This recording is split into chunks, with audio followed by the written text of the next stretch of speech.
Boom. We are back in business. I like that song. I like that. So we're always jamming out before this show starts. So if you ever catch us like mid bobbing and weaving, it's because we're getting hyped. We're getting the music going, and you know why I like that song so much. Nobody else uses it, right? No, it's usually a song for us, but that's neither here nor there. We won't go there. They know who they are. Jack. Anywho, what's going on, my man El Jefe? Yo, we're missing E this week one more time. He's got some family business to tend to, and he you know what? We pick each other up. That's why we're the tripod here. This is what we do, and he's gonna take. But you know what? Football season's coming in. He's gonna be back here. I'm gonna be back here. Jefe's gonna be back here. The trio is gonna be together for the rest of the way. And we got you guys. You guys. We miss you. Off season is the time for rest. Yeah, right? Man. Family and rest. Get your life together. Get your orders in line, and then come regular season, man. It's gonna be fun. This is gonna be. I'm excited because we started this thing in the off season, right? Like we started on purpose, kind of right after that shit show of a season concluded for the Giants. We decided not to go live in like November as that thing was just crumbling. We're like, let's start fresh, which I think was the right move. Right. But we have technically not existed during Giants season yet, and that's going to be awesome. This is going to be fun, man. This is what we came together as Giants fans, talking Giants first.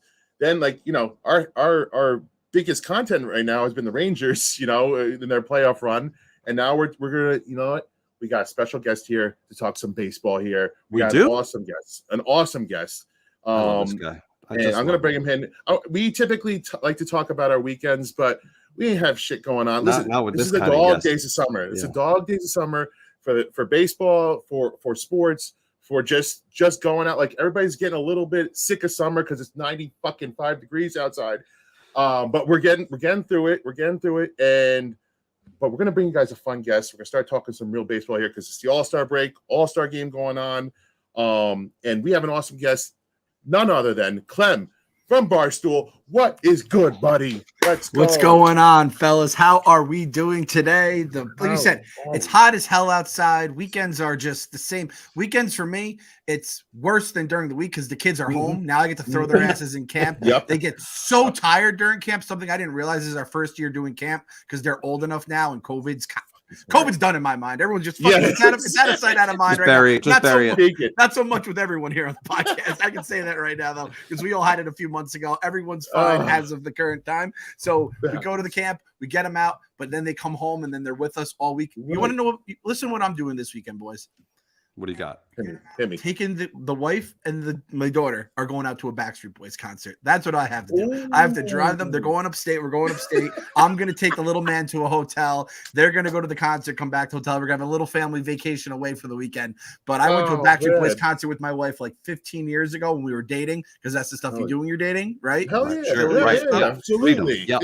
She is a diehard, and she's raising a little diehard, a little mini me right now. So I'm going to have two Backstreet Boys super fans in my house. So this is the life I'm living right now. Listen, I don't hate it. I was team Backstreet Boys instead of NSYNC. So no, I gotta be honest. Clem, you're a big NSYNC guy, right? So is there a lot of tension in the household? Yeah, my first name's Justin Timberlake. There's a lot of beef in that. I mean, the thing is, with my wife, I'm like, Backstreet Boys, whatever hits they may have, but it's like you could at least admit Justin Timberlake dusts all those guys when it comes to. He makes up for everything. He makes up for everything. That dude, JT's. I mean, he's in the man crush list. He's in everybody's man crush list. We're learning something about everyone today. I did not. You know what? We didn't have a big plan for how this was going to start. I didn't think it was going to be a boy band discussion. That wasn't on my. On my. This is the kind of stuff we talk about here. And see, look, we got people already just throwing lyrics around. I know he meant rock your body, but it looks like rock your booty. It does look like it does. But it's but listen, we brought in Clem here. Well, for two reasons. He is a savant in baseball knowledge. This guy he's got it all going. He's a big Mets fan. So we want to start introducing some baseball talk here. It's All-Star break. We're going to touch on how the Mets are doing. We can talk some shit on the Yankees right now because this is not. We don't have any huge Yankee fans. Jeff's a casual. I'm an admitted casual Yankee fan. But listen, which might be worse than a diehard Yankee fan. We got a big season coming up right now. Everybody's in first place. So Clem, let's get into it right now. I don't want to waste too much of your time here. Let's talk some Mets baseball here. Honest thoughts about the first half. What you liked? Was it smoke and mirrors, or is this for real here? Are we gonna get hyped? This is as real as it's gonna get, man. I said this on my Mets podcast. We gotta believe. I'm trying to tell people this because there's so many Mets fans who have been broken by the Wilpons. I think we were all broken, whether you're a fan for the team for 10 years, 15 years, 40 years, whatever it may be. The LOL Mets, the reason that this team has been a punchline forever will break anyone down. We said we're like a wounded animal, right? And you're just so like crushed over years after year after year. I can understand why people haven't just jumped onto the team. But once Steve Cohen bought the team, all that stuff was over with. Last year was, still growing pains. He was still getting his people in, yada, yada, yada. We have a real manager. We have a good baseball team. They're 23 games over 500. How are we I'm trying to say this. Who is it? I believe Andy Bernard says in the office, I wish that you're in the good old days when you're in them. Something like that. Facts. These are the good old days. Facts. This is the beginning of the good old days now. And I want Mets fans to enjoy it. We just got news right before, we hopped on that Jacob deGrom has a little bit of tightness in his shoulder. Muscle soreness. Like that. Yeah, yes. Soreness. Soreness is better than tightness, I would say. The S word is better than the T word. And it's like everyone's ready to jump off a bridge. And it's like, guys, we heard this with Max Scherzer, had to get pushed back a day for his start. And then all he has done is shove down people's throats since he came back. So I think we're going to be all use all the curse words you want to. Say, get down their fucking throats. Let's go. But listen, you're right here. But I think, like you said, Mets fans are trying to work through that scar tissue. We started off pretty hot last year too. And then they came out and had that first bad series by the Pirates, and then it was just all downhill. So, people are still trying to, work through years and years of the Wilpon and the negativity and the bad luck and everything like that. So I can understand it, but this team, man, and I got to be honest with you, and I want to talk about this briefly, but how sum up Bucks first half in one word. One word. Take your time. Give it a second here. Buck, you're gonna make me bother. He's like a good. The way I can describe it is, we are the fans that have just been we had the parents of the Wilpons who were just like the absentee parents. I mean, if you want to be honest, it was basically Breaking Bad, where there's that little redhead ginger kid and he had the two crackhead parents. That's what it was like being a Mets fan under the Wilpons. And Buck is this loving new father that we have in our life that embraces us, loves us, is smart, has money for college already saved for us. He has everything planned out, knows exactly, he wants to do everything what's best for us. And I just feel at ease when it's like, we have never had a manager like Buck basically in my life where he goes to the umpires and is explaining the rule book to them when they screw up a call every single game. And to have just have a competent manager was a foreign thing basically since Willie Randolph was here. And now Buck has come in, and I think that is the biggest difference. I mean, Cohen's money is obviously the true difference here, and the people making the decisions, and a few new players have come in, but Buck is the guy that just keeps everything even keel. And I tell you, when the Mets lose 2 in a row and all these fans I was just talking about are ready to cancel the season even though they're in first place, I just say, show me a Buck Showalter interview and everything will be all right. It's true. He says all the right things at the right time. He knows when to get tossed. He knows when to argue. He does just enough to and he's always got the Cubs series was a classic potential letdown series. And I always feel faithful that that won't happen under Buck because he's going to have them ready all the time. He just knows what he's doing. He goes to the pen at the right time. I haven't questioned. I could probably count on one, and every manager gets questioned, every single one, because there's always a move that if it doesn't work, you're gonna get questioned. I can count on one hand how many times I've even had a thought of question about Buck. I feel like we're in good hands. State Farm, baby. This guy just does everything right, and I'm so hopeful, and I think that he is the difference maker. You were 100% right. He is the difference maker on the field. He's like what we wanted Joe Judge to be, except he actually wins all the games, and he is doing stuff out there instead of just sliding in puddles. And listen, I'm sure we'll get to the Giants stuff. I do think in another world, Joe Judge could have succeeded if he had a different GM or maybe another year and all that kind of stuff. Or maybe he becomes Belichick's, replacement down the road. It's just Buck Showalter is the goods. The guy. Look what the Orioles were like before Buck Showalter, with Buck Showalter, and after Buck Showalter. They were in the playoffs basically every year, and with an idiot owner. And now he has the richest owner in sports. Everyone should be. I mean, God, we're on 100-win pace. The way people talk because the Braves and the Yankees are winning some games. Mets fans like look at their team as if it's trash. And I'm like, guys, we have the third best record in all of baseball right now. What are we complaining about? Second place Braves, mind you. Yes. They're still behind us. You could beat up on all the cupcakes you want. They're still behind us. So I feel you on that. Again, it's scar tissue, baby. We're just working through this scar tissue. We're gonna get there. Because once Met fans we're not even fully confident yet. Once as a group we start to get fully confident, people are going to hate the shit out of Met fans because we come out in force. We got with our chest puffed out, and we're just waiting to blow up. And we'll talk about the Yankees because the Yankees are still they're a fucking machine on the other side too. They're doing their thing. I respect it. Let me ask you real quick. Do you guys despise the Yankees? I despise Yankees fans that I grew up with. I don't despise Yankees. The Yankees. So maybe okay. Fair enough. Maybe it's because I'm a casual Yankee fan, but I have no hatred for the Mets or their fans whatsoever. Like 0%. Maybe I'm just more of a peaceful guy. I save all my hatred for like Eagles and Cowboys fans. I want to get into this because all Yankee fans swear that there's no beef, but they're always involved in the conversations. And they're like, we don't get involved with Mets fans, yet I see them all fighting Mets fans somehow. Like you could say you don't get involved, but we're there. We're like you can call us the little stepbrother, but the little stepbrother, once he starts beating you in games, you start to get a little worried, And they're not worried yet because they're still dominant. But the Yankees have fucking Uncle Stevie, man. They have Uncle Stevie, and now ready to throw down with the Yankees financially every step of the way. So this is a good time though. Both teams are crushing. Both teams are great. An ultimate Subway Series would be the best thing ever. And I'm curious to how you guys would feel going into a World Series against the Yankees, and what kind of anxiety and craziness will you guys be feeling if it comes down to that? Well, yeah. So I lived through the 2000 World Series. I still remember that very well, unfortunately. And I couldn't imagine what it would have been like with social media and all the different stuff. I work in sports now, so I'm dealing with all that kind of stuff. It's and the Mets, the Yankees are the Mets have like almost nothing to lose in that scenario because they're still the underdog Mets and it's the big bad Yankees. Now the thing is, the Yankees fans have been like humbled a little bit because they do have the one World Series in 2009. But before that, it goes all the way back to the Subway Series. That's 22 years ago. That's a drought for Yankees. We're olds on this podcast, right? I think we can say that. Like we can remember like 2000 being 22 years ago is a complete mindfuck. I do not like to think about it. That can't be right. Do the math again, man. Yeah. Check your fucking math, Clem. That cannot be right.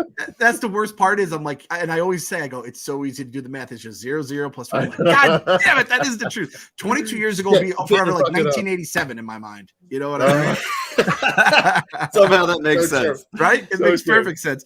But you said it earlier. Mets fans, we're like cicadas. You don't hear from us. We're fucking dead, dormant in the fucking ground. And then once every like 17 years, we just rise up, a brood of us, and we are the loudest, most obnoxious kind of like people. Knicks fans. Yeah, same kind of thing. And they're just like, shut the fuck up. I hate you guys so much. And then like a year later, like then we die and you don't hear from us for like 17 years. Now, hopefully Steve Cohen fixes that because it's always like, that's the product of like a shitty ownership where you just kind of go all in, maybe a couple breaks go your way, and then they completely botch. That was the thing. The Mets had all these cheap arms, and they never put an actual offense around them, and that's why they never really did anything after 15 other than a wild card appearance. So I hope that Steve Cohen is now going to build this, and then it becomes, a self-sufficient engine that is just going to roar and shut everyone the fuck up. Because listen, that's the other thing. We've heard all the cheap shots at us. This is Mets fan. This is Knicks fan Clem coming out as well. If we ever become good, we are going to send it back tenfold because we are obnoxious. And that's the funny thing with Knicks fans. A lot of them are Yankees fans, and it's going to be us. It's going to be the Mets fans, and it's going to be everyone coming back tenfold just to shit on everyone else who's been shitting on us, rightfully so, mind you, for 20 Rightfully so. Yeah, I mean, listen, it's a good time to be a New Yorker right now. We've gone through a lot of shit. Like it's been a long time coming. And I truly think that both these teams, I mean, Yankees always have staying power. The Mets, for once, it feels like they finally have some staying power. Rangers have some staying power. We need the Knicks to pick up their shit up. But Giants and Jets, we feel good things coming. I don't know if it's gonna turn out to be Dable's gonna be the guy, but feels good right now. We're all feeling pretty good. Let's talk on one last thing here. I want to talk about your Barstool at the ballparks. How much fun is it? Do you love that shit? Like, is it a chore for you?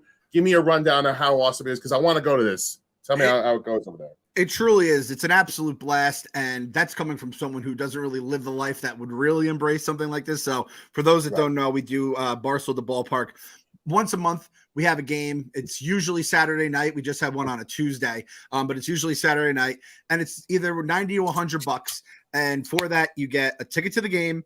You get $18 food voucher. You get all you can drink beer. I think there's a spiked seltzer in there. I don't know if there's wine in there. And it's from an hour before first pitch to 2 hours after that. So 3 hours total, or the seventh inning, whichever comes first. So say the game's at 7:10, 6:10 to either 9:10 or the seventh inning. All you can drink, and they just have basically the spouts running the entire time. You can double fist when you go up, and then that was my next question. So that's the thing: $90, $100. That's all it costs. I mean, deal. You drink what, 4 beers in New York at the ballpark, and so this Saturday we have this Saturday we have the Padres. So that's gonna be a sick game, right? The playoff preview. 2 weeks from now we have the Braves, which is gonna be pure chaos. That's gonna be after the trade deadline. 5 games in, I believe, 3 in 4 days, because there's a doubleheader. Our game is the second half of a split doubleheader, and then we're looking at shitty for that one. Yeah, and you could absolutely. Everyone just gets everyone just they drink, but they're not like crazy hammered. But it just becomes this electric atmosphere. There was a Mariners game in May, I think, was our last one. It was Mariners Mets, and it was Winker, I think, hit the go ahead home run, or tied it up, and then Mazika hit the go ahead home run, and it was absolute chaos. And they said it on the radio and on the TV broadcast. They said something was different here tonight, like the crowds, and I think this is part of the Citi Field, the Mets fan.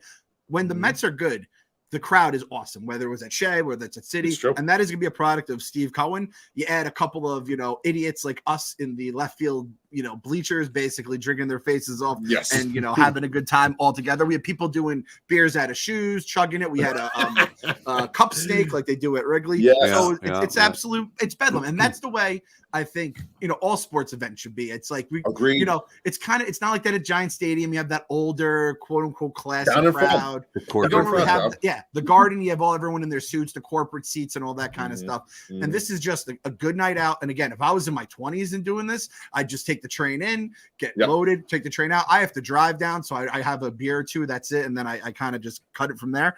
But again, all you can drink beer, $18, you can use that voucher anywhere in the ballpark. You get Shake Shack if you want, whatever. And then a ticket to a baseball game, with a bunch of like-minded idiots like us. Can't go wrong. So I personally, man. I think it's a blast, and we usually try to get some people come out for Barstool, KFC, my co-host, my other guys, Phil, Kyle, and then Frank the Tank if he's around, and he'll usually just be a nice negative. He'll throw some negative barbs at the world and whatever. So it's an absolute blast. I love to do something with the Giants. I wanted to do something with the Giants back in 20. I think I started Barstool full time in 2015. So I want to say I reached out in 2016 or 17. And the Giants were like, oh, we don't have a marketing department.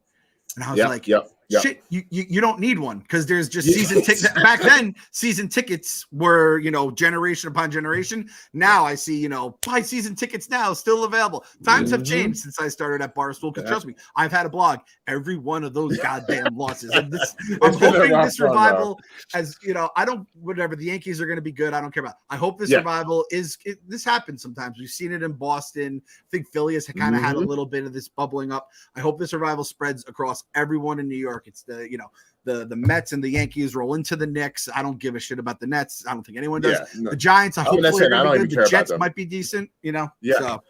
Hey man, that's what we were hoping that this podcast. We were hoping to hit the stride, and I was like, this is what Barstool did. This is what El Presidente did, man. He hit it at the right time. Obviously, you can't plan it. It's like the stock market, but man, if you get lucky, it just blows your shit up, and that's what we're hoping for here. And it's a good time to be in New York. But one more thing about the Mets here. Soto, yay or nay? If you have to give up the farm, we're gonna give up the farm. So I was like a soft yay for him. I was like, yeah, let's do whatever needs to be done, blah, blah, blah. And then my co-host KFC said on the podcast, he goes, you have to do whatever it takes. And I'm like, why? He goes, as of now, you're built to win right now. Max Scherzer is, already 38 years old, and he's going to be here another year or two, and he's probably going to retire after that. Jacob deGrom, we don't know if we're going to get out of Jacob deGrom the rest of this season, let alone the next year or two. If he opts out, I don't think Cohen's going to let him walk. So you have Jacob deGrom and Scherzer. Those are your big, big guns. It doesn't feel like that because they haven't been together at all this year together. But you have that. You have you have a team that's already 23 games above 500, so you already have kind of the playoffs in your sights. And we've been talking about, you need to get a bat, because I'll be honest, the first half of the season, I think we've been very good. Clearly need a bat, clearly need a bullpen arm or two. Most teams need a bullpen arm or two. The bat is a very important thing because we can't keep scoring 1 or 2 runs against the goddamn Cubs, let alone all the other teams we're going to be playing coming up. So you're not getting a bat in Juan Soto. You're getting the bat potentially of an entire generation. That changes everything. So if you're going to give up the farm, eat a ton of money, probably put yourself in a little bit of Steve Cohen tax hell down the road because of it, I think you have to do it, just because that first series, you get that first World Series, and I think that's when things start changing and you keep riding the momentum. And I do think they could still build for the future based on what they have and not give up. You're not giving up your entire farm system or every draft pick for the next 10 years. That's just not how baseball works. So I do, but the thing is, I don't truly believe the Nats are going to trade him in the division. It would suck to get motherfucked by Francisco Alvarez and all these other guys for the next 10 years. But Juan Soto is a year or two older than these prospects are offering. So he's 23, he's a prospect in himself. He's 23 years old. It's stupid. And what are we missing? A lefty power bat. He fits in perfectly. Outfielder, we're missing some power, man. It just I was on the no side because I want to build something here. I want this to I don't want to be a flash in the pan again. I feel like we're always a flash in the pan as Mets fans. And part of me was like, man, if you give up all these guys, A, you're making your division opponent stronger for their rebuild gets kickstarted right away. B, it kind of takes away the future. But if you re-sign Soto, and everything's a possibility with Stevie. You don't even have to think about we might not be able to sign him. We probably can sign him. And you're the World Series favorite for the NL right away. Bam, right up to the top of the list for at least 2 years. At the very minimum, even if he leaves, 2 years of being a World Series favorite, I'll take those chances. I'll take it, So go for it, man. Did you see what he turned down from Washington? Imagine being 23 years old, being offered 15 years, $440 million, to be like, no. You're close to $500 million fucking dollars, dude. And he turned it down. He said no. He can't even legally rent a car, right? Isn't it illegal for you to rent a car? I think it's right. You're right. I mean, I think you have to be 25. At least when we were kids, that was the again. That was 20 years ago now. That was 20 goddamn years ago. God damn it! I hate being everything is 20 years ago. You ever forget that you're deep into your 30s and you have a moment where you're like, oh, I'll take care of that in my 30s, and you're like, oh shit, my 30s are almost gone. I better get my shit together. Funny story about that. I met my neighbor. He's my kid's hairdresser in a roundabout way. Hairdresser. Just met him. Yeah. Well, whatever. Not barber. You have sons. Why do they? No. He gets his shit all nice, dude. But I called him the wrong name, and I was calling him the wrong name for 2 hours straight. 2 hours straight. He didn't even try to correct me at all. And I was like, why didn't he correct me? And my wife's like, well, you're an older guy now, so he probably felt a little weird, respect your elders kind of thing. I'm not that. Oh no, shit! I am the older guy. He's a fucking high schooler. I'm 20 years older than this kid. We're so old for high school. Wow, so old. All right, can we pivot? Spee. Yes, pivot. Let's go. Okay, pivot away from us realizing how old we are very quickly. Yes, I mean, this needs some kind of transition. I'll be that guy for you. Okay, here we go. Yes. Now this is kind of just a brilliant transition because I'm still looping in the Mets for you. But I know, Clem, speaking of being old like us, you're a big Costco guy as well. Yes, I don't know why I was so late to the game. I only signed up within the last year, but it is just, it's incredible. It's heaven. Would you give up your Costco membership for a Mets World Series appearance? Not a guaranteed victory. Not a win, not a loss, just to get there. Would you give it up for a year? What? Oh, a year? Yeah, 100%. I give it up for 5 years as long as everyone knows that I gave it up. So then they know the sacrifice I made. Yes. This is about being be like public. the martyr, being Tony Stark. They're building monuments for me down the road. Like this guy did it for us. Maybe someone could bring me the hot dog, the $1.50 hot dog, and they can bring it to my house. Welcome to the club, El Jefe. I love you, baby. I'm happy you're here with us now. I'm telling you, people are like, Clem, I thought you were crazy the way you talk about this Game place. changer. And now I've gone, and it has changed my fucking It's life. unbelievable. 100%. I just recently got my car 2 years ago too. I don't know what the hell I was doing. Why? I was living in the dark, man. I was living in the fucking dark. It's just unbelievable. I was literally there yesterday, and it was optional. It was like the end of my work day. Wife was like, "I'm gonna go. I guess I'll bring the kids." I was like, "I'll go. I'll wrap up work. Let's go. Let's do it." Like I wanted to go. Out. All right. Next question, Clem. This is kind of a serious question. Hypothetically, of course, in our younger years, would you rather date a figure skater or a pro beach volleyball player? Oh, this is an easy one for me. Pro beach volleyball player, because I like tall women. I'm a tall woman guy, and they're usually taller in the volleyball thing. So definitely, my wife was actually a volleyball player in high school. So, shout out. That's the woman I'd want to marry. That woman. I swear to God. Damn. In case she's listening. How could I possibly get the give him layup a bigger somehow? layup? Like, I promise I didn't research and find that out. Like, that was just a completely random, completely. I went to Latvia a few years ago for when Porzingis was the Knicks, and they wanted me just to go over and do a video about it. And some people told me how they're like known for tall, beautiful women. I'm like, I cannot wait to go to Latvia. Yes. All right, tougher question: a softball player or a WNBA? Because that's a different kind of tall. Yep, that is a different kind of tall. You know what? That is a very different kind of tall. I think it would hurt my feelings more knowing my girl could kick my ass in basketball than like baseball. Like we're not going to just like play around outside. So I'm going to choose the softball player, right? Because it's like, oh, she just getting buckets on me. If she could dunk, God forbid, that would be God horrendous. forbid. Oh my God. Yeah. And I'm like trying to get net, and I'm like tearing my Achilles trying to just get net. Because volleyball, you're talking about like 6 foot. Right, Yeah, not right. like 6'6". Like that's a different ballgame. So I respect that. It was the home run derby last night, and you had a really funny tweet yesterday, and it made me think of this question: would you let your kids be in the outfield during the derby while the best power hitters on the planet are smashing baseballs in their direction? Hard, real hard. Hell no. My second kid hates my guts. I wouldn't even let him go out there.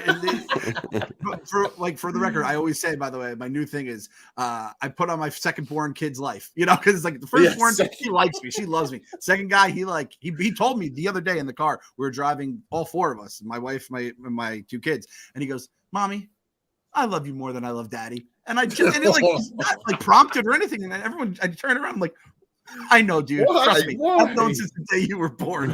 And my daughter's jaw just hit the ground. She's that's hurtful. That? Even though it's true, it still hurts. Exactly. And I wouldn't even send his ass to the outfield as Pete Alonso was hitting fucking 900 mile per hour pitch missiles at them. Didn't he hit somebody last year? And like he's bobbing his head as the kid's getting walked off the field. You just see Pete Alonso bobbing his head to the moon. It's one of the funniest Twitter videos I've seen, man. Dude, he is a walking meme, man. And by the way, that sleep face. He wasn't sleeping. He was getting focused in the batting cage. That's going to get used for the rest of the season at the very least now. Yeah, and the thing, people casual fans don't realize this about Pete Alonso, and they'll know it now that he should be, God willing, on TV a lot more during big games in September, October, blah, blah, blah. Maybe NL MVP. We'll see. Exactly. He's a meatball. He's a big goddamn meatball. So he's lifting weights. He's zoning out. That's just him in his goddamn Pete Alonso meathead. I like to hit home runs, mental space. Yes. That's just who he is. And we love him for it.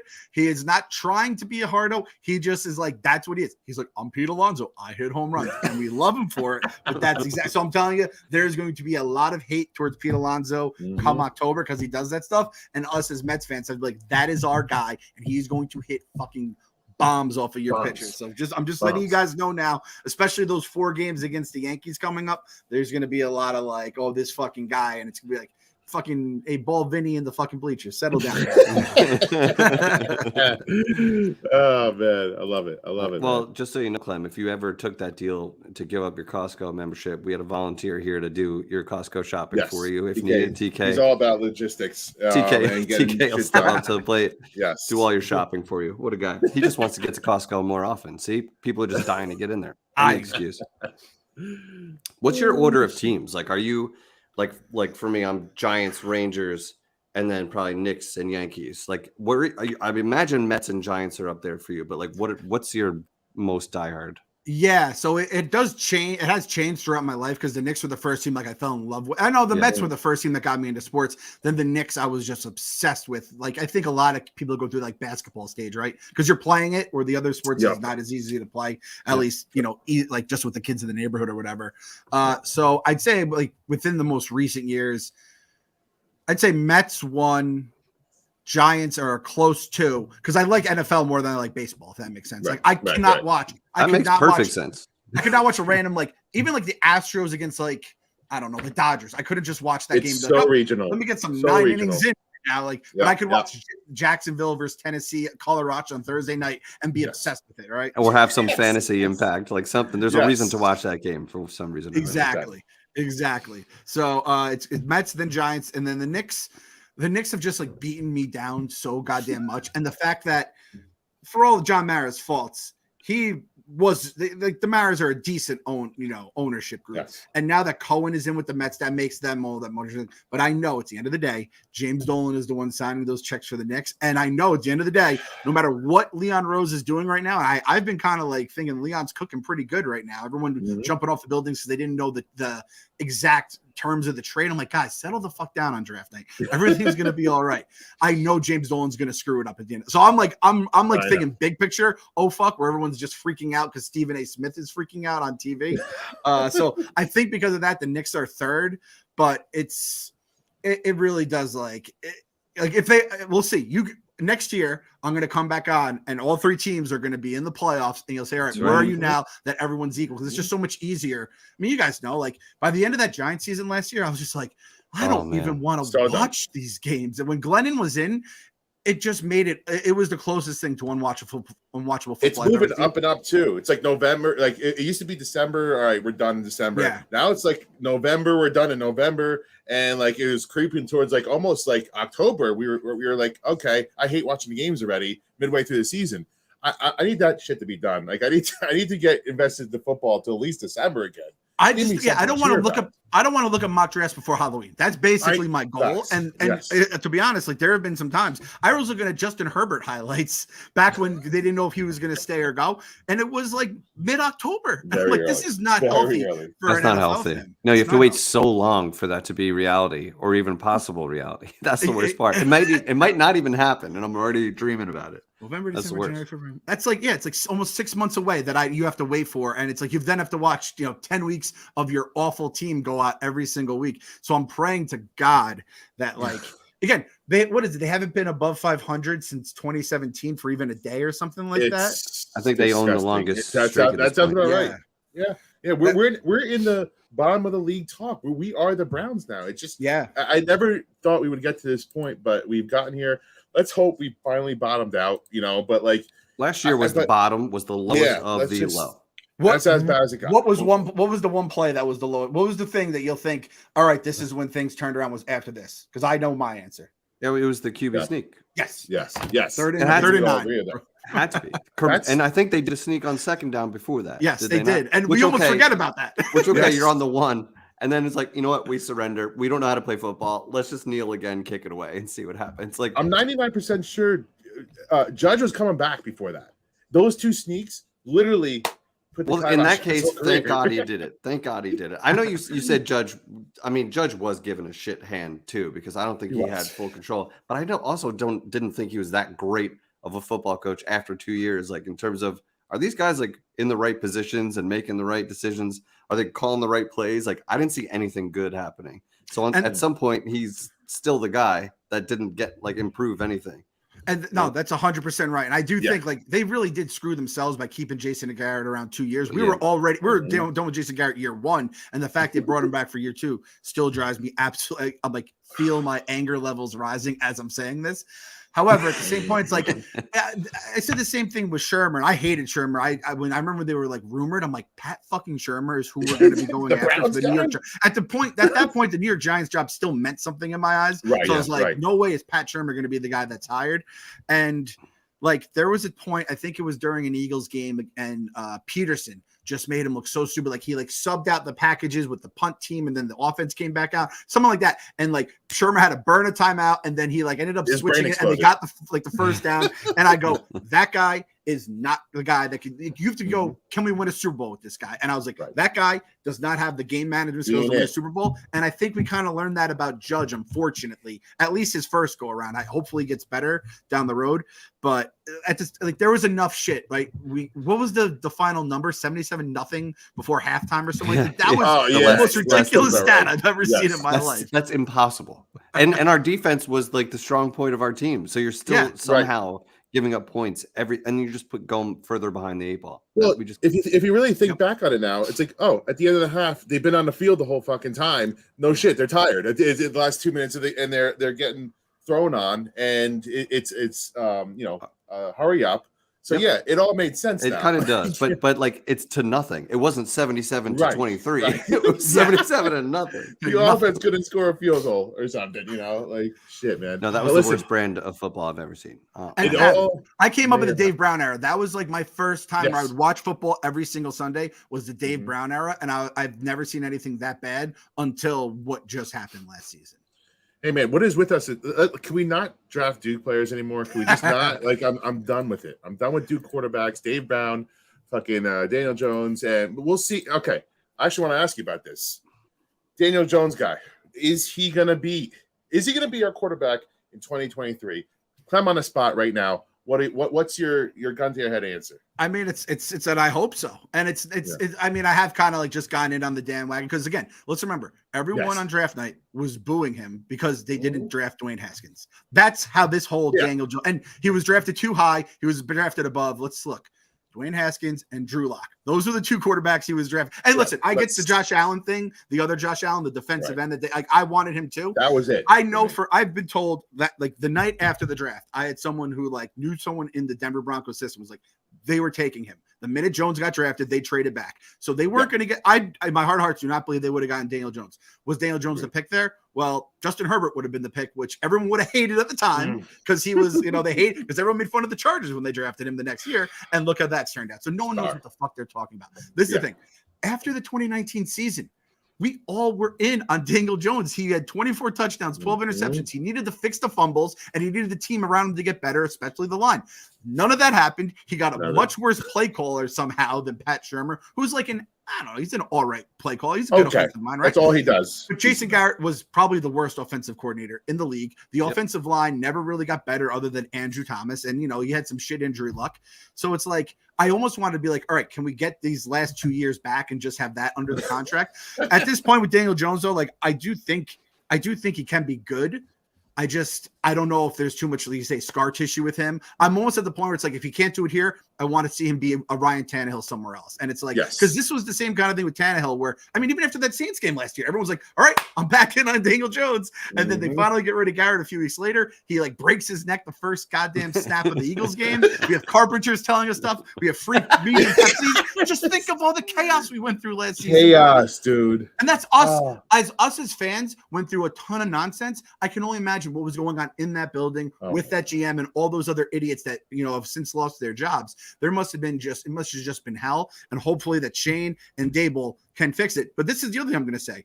Just because like we love Brian Dable and Shane hired him and all that stuff, it doesn't mean he's going to be better than Shermer and Judge is when it's like, I've thought about what is Brian Dable's game management like in the 2-minute warning? Does he know when to call timeouts? Does he know because everyone that plays Madden knows you use your timeouts here, and you get the ball back with, a minute 55 instead of, a minute, 2 seconds. There is a difference. There is like an art to that. And I'm like, I hope he knows it, or I hope he at least hired someone who could do that for him. And we're just not going to know. But like, I'm riding with the Dan wagon until it goes off the cliff. I said that. And then I'll be riding it like I'll still be a Giants fan, but if he goes to like, I obviously went to the NFC East, that does not go. But if he went to like Pittsburgh, I could root for Daniel Jones in Pittsburgh. I want him to do absolutely. well. My feeling on it, I've been on the fence with him. I've been on the fence with him the whole time, just because it's been up and down. He has flashes, and then he does something really stupid. But all along, he's been running uphill because he's been dealt among the worst hands in all of football. I get that, but I will say, if he is the guy, the Giants are winning games sooner than later. So in that case, like, yeah, Dan, like go out there and ball out and be the guy, because in that case, we can improve other parts of the team.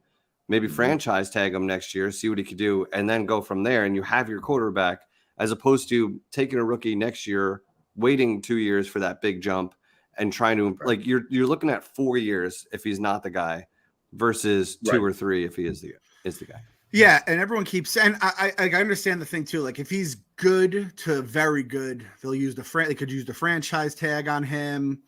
I also think like Tyrod does kind of like alleviate that. You probably won't do that unless you're really in a pickle. Even the injuries, if he gets hurt, it's like, yeah, he gets hurt every year. We just can't keep doing this. I'm fine with that. It's just, we've really just, Mara said it best. Like they've done this kid no favors. And I have to say, like, we know it, like we were all spoiled with Eli. We knew at the time we were spoiled with Eli. It was kind of like with Patrick Ewing and the Knicks. You just knew as soon as he left, you'd see all the warts that he kind of hit up. But I do think I think Jones has a lot of I think he's smart like Eli. I think he works hard. I think he is like, I know the damn dangle videos you do, which are great, but it's like, he's like nerdy to a fault, which is good. Yes. I don't want my quarterback to be cool. I want him to be a nerd. I want him to love football. I want his goddamn Twitter to still say Daniel Jones _10, which is his Duke number, because he doesn't care about Twitter. I don't want to have to be like, oh, Daniel Jones deleted every reference to the Giants on Instagram. Right. What does I do? Yeah. You know? Pull Kyler Murray, right. His dorkiness drives me crazy, but I do like that he'll never be that guy to scrub the Giants from his social media and go that route, which is what guys do now. Yeah. And can you imagine if because you know, like if the Giants didn't draft Eli, they weren't drafting Rivers, they were drafting Roethlisberger was their number 2. Can you imagine if that guy was here? Like Pittsburgh, from what I hear, is like a little bit of a college town where it's like, hey, the boys are going to be boys, and you know, the people may look the other way for stuff that's going on. That doesn't work in New York. Plexico Burress was a Super Bowl champion. He shot himself, and they did everything they could to get his ass in jail as soon as possible. Play here in New York, politicians and shit like that, and all the different, you know, all the money and shit. So I love my Eli. And I hope Daniel Jones has like enough of the Eli like characteristics come through, and he can actually. The one thing he doesn't have, obviously, is the health. Because Eli was playing like I thought he was in 2007. Guy won a Super Bowl that year, and our boy DJ now again has a little bit of a better offensive line than Daniel Jones ever had. Yeah, I would say a little bit. Listen, everybody wants a mobile quarterback until they get hurt three times a year. You know, this is part of the deal. They get hurt when they're running. And you know, for all Jones' speed, and he's an athletic guy, he's not very smart runner. Sometimes I feel like sometimes he needs to just get down and like not take tackles that will freaking almost snap his neck off. So he's got to get better with that. But it's tough to like. I feel like Daniel Jones' last 2 seasons were like COVID. Like they didn't exist. Like the last 2 years did not black exist. Hole. Yeah. You could not judge him because it was such a shit show, top to bottom, that it almost like. We're actually, it feels like back to year 2 again, where it's like, this is like where we're going to be able to finally judge him again, because he's got a decent coordinator. You know, Shermer, for all his faults, he drafted him. He made an offense that fit this guy. And then Jason Garrett comes in. It's like, let's cut down everything that you were good at and just not turn the ball over and be conservative. And that made him one of the worst quarterbacks in the league. You know, he takes away the aggressiveness of a quarterback. What's the point of being a quarterback? You're going to dink and dunk to who? We have nobody to dink and dunk to. And so the evaluation period, we just lost 2 years with him. And it sucks that happened. But, you know, we get a reprieve this year. We got a good offensive minds. Not even Dable. I like Kafka. I like the Dable-Kafka combination. I want to see what this guy has. He's a passing coordinator for Kansas City. Like, I think that the right minds are in place now to finally get something out of him. We finally have 2 tackles that could probably be capable for the first time in his career too. So let's see what he's got. I'm excited. And listen, it's going to be let's have fun this year. I just want to have fun for the first time in a while. And I think that's we could look forward to that. Right.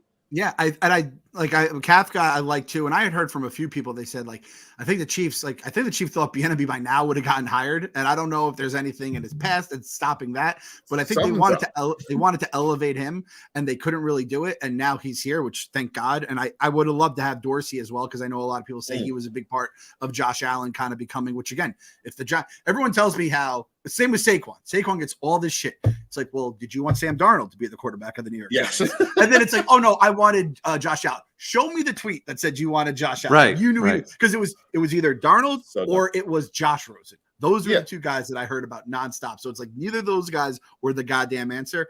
But yeah, with Jones, say Nelson too. Like people say Nelson. We weren't drafting a guard at number 2. It just wasn't going to happen. Yeah, and I would have loved that. Yeah, turns out that would have been okay. That would have been It would have been good, but in hindsight, it wasn't going to happen. You're going to draft a quarterback there. It's either Saquon or a quarterback. You're right. And again, we could get into this conversation. I think we all know they were drafting Saquon. Once they did Eli wrong with Geno Smith, they were making it up to Eli, and it all starts with that awful decision. That was the ground zero moment that just kind of led to all this. It sucks. Then Mara got too involved. Thanks, fucking McAdoo. Yeah, exactly. But the thing is, like you said, just have fun. The schedule looks easy, and I know the schedules change. You never know who you're going to get, but as of now, it looks pretty fucking easy. The offense should be better. We have playmakers. There's line in the offensive line is better, which isn't saying much, but it could be good. And again, I think Galladay could be awesome. I think Kadarius Toney, God willing, who's going to drive us fucking nuts, but he could be maybe the best fucking guy on the offense. And then Saquon's back. And it's like, holy shit, we actually have stuff around this guy. So it's Jones's time to sink or swim. And even regardless of what happens of how good he looks, even if Tyrod comes in for whatever reason, I still think it's going to be a fun, entertaining team. I'm a little concerned about Wink and his defense, because I don't think hopefully he has the personnel where it's like, hey, listen, man, we're going to bring the shit out of the blitz. And if the guys in the secondary, which is kind of unfortunately a lot weaker than it was last year, if they could hold up, we might at least make it competitive on that side of the ball. But I mean, that you said it, man.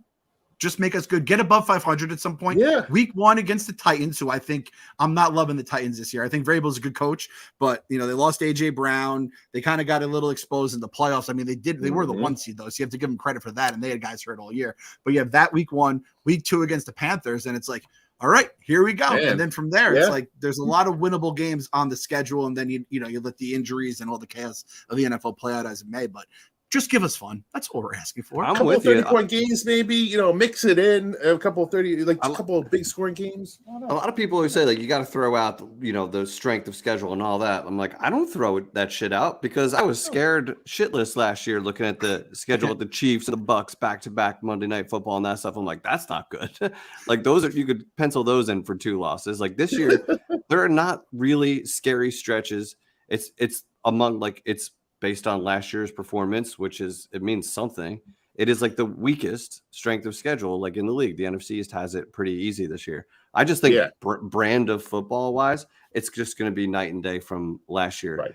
Totally with Clem on the defensive side. It's going to be a lot more aggressive defense, but do they have the dogs to make that work? Or are you going to get exposed when you go against a smart offensive quarterback? Week 1 is going to be tough, because I don't think they're a world beater team like Super Bowl or anything like that, but they do have consistency in their coach and quarterback for a long time. They're at home, so okay, I'm not assuming Daniel Jones is going to go in there and get a win with the head coach's first gig as a head coach. That's just, I just won't expect that. But we're not week canceling 2 it out either. Week 2, we're not canceling out either though. If that happens, Giants world will explode if they explode. They will absolutely. They will go bing bong Knicks fans if they win in Tennessee week 1. They will go nuts. Well, I'm hoping what we're hoping is these things are feeding off each other. The Rangers, you saw all the New York players at the Ranger games, and they're like, holy shit, we want this. And Dable was at the Ranger games. Dable, cool. He fed off those vibes. He knows what New York fans will be like if we start winning. When you win in New York, the fans just take the team to the next level. Even fucking Yankee fans, Met fans, Knick fans, Giant fans. It all, New York is a crazy different beast, and it picks up whatever sport. You hear every sport saying, hey, the Knicks are better. The NBA is better when the Knicks are good, and the baseball is better when the New York teams are doing good. They say that for a reason, and we're hoping that everything feeds off each other. Rangers leading into baseball being good, baseball leads into football being good, and we have one big happy fucking bit. And it's all good for Barstool and for the revival. So everybody wins when that shit happens. So let's keep that going. Goddamn Absolutely. Right. Listen, Clem, we don't want to take up more of your time. We appreciate you for coming on, man. I know you got some All-Star game we want to get into here, so let's hope you have a fun time. Let's hope we have a good second half. Maybe we can meet up at a game. I'm going to try and drag Cafe and Eli to maybe a Barstool game or whatever. But let's have some fun here. Let's have a good rest of the summer. Get some reinforcements to the trade deadline and have a good second half into September, baby. Let's go. Yeah, baby. This is time to get excited again. It's been a long time since like the Giants training camp will get me excited for football. Plus the Mets will actually be in like meaningful games, so that is going to be fun. And then like again, September into October, my idiot Mets. I got all this a lot. Mets and Giants, and they call me Gypsy because it's usually Mets, Jets, Giants, Yankees, and stuff like that. Yes, so I'm a Gypsy fan for being a Mets Giants fan, but that's all I've ever known. But yeah, let's have some fun. I will be at I will for sure be at Giants Panthers. We're already locked it in. I do one tailgate a year. I'm old. I have to, work the games and Sunday and stuff like that here. So, and I have the kids. That's hard to just shake them. I can't just leave them with the wife every week. Clingy bastards. Those little bastard kids.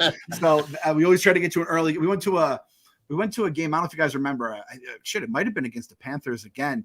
It was probably like at this rate, like 10 years ago.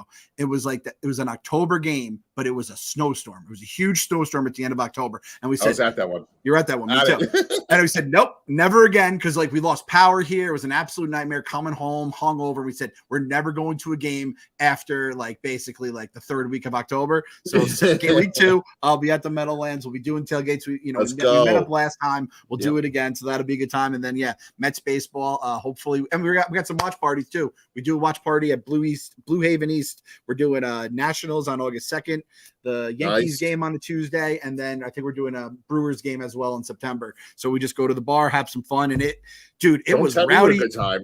It was people were clapping like there was runs being scored every time the Braves threw a ball. I'm like, oh, this fan base is ready for like real October baseball. Dude. We're not mentally ready, but we're working ourselves into it right now. And isn't it awesome when your team goes far? The team before your next season goes far enough where it like leads right into it. So like, wouldn't it be cool if the Mets are finally not out of it in September, leads right into football season? That football season leads right back into hockey season. Let's get the good times going, baby. Get New York sports back, man. No more gaps, baby. No more like 6-week gaps or anything. And like LFA said, this is the biggest thing I take away from the schedule with the Giants. It's all about the sports books. We have the best in terms of like predicted wins. The Giants, I think, might have the easiest schedule in terms of just that stuff. So it's taking last year into account, but it's also taking like the smart people that have money on it into account. And I listen to those people a lot more sometimes in my dumb brain. I'm with you. Thank you, Clem. You're the man. No problem, boys. I'll see you guys. Appreciate you, my man. Yeah. Be good, my man. Hey, FA. Yeah, good buddy. Times, baby. Good times. Great times. Hey, listen, as always. Chat. We loved having you here. Always good hearing from you. Gene Simon. He's going. I'm sorry.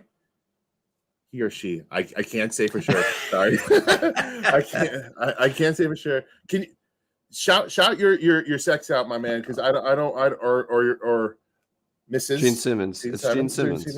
Gene Simmons. Listen, chat. We love you. Sarge, I see you out there. I see you doing work. TK, Tuto from Italy, my man. Hey, Tuto's always shouting us out. I love Tuto. He's my best. Precious. What is up? What is up? I just want to shout out all you guys. Oh, actually, I'm going back here because I saw something over here. You have a huge fan in, I believe it was Megan. I believe Megan was shouting you out here. Number 1 fan. So, hey, Hefe, you got some fans out there. So, big times. Let's see.